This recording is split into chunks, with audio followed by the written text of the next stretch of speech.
मुख्यमंत्री माझी लाडकी बहीण योजनेचा लाभ आतापर्यंत सर्व लाभार्थी महिलांना देण्यात आला होता।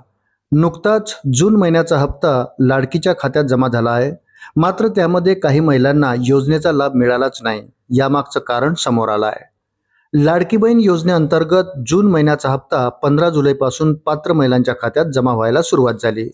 या योजनेचा लाभ राज्यातल्या लाखो महिला घेतात। त्यांना दर महिना 1500 रुपयाची आर्थिक मदत दिली जाते।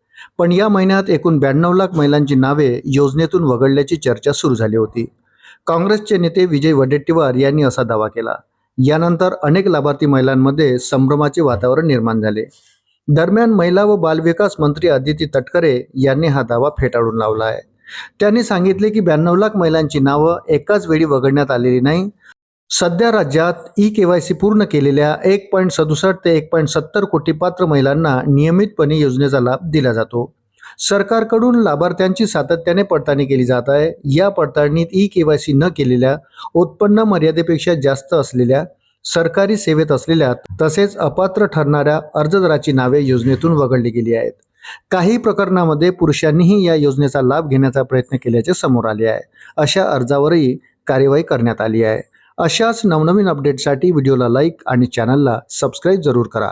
धन्यवाद।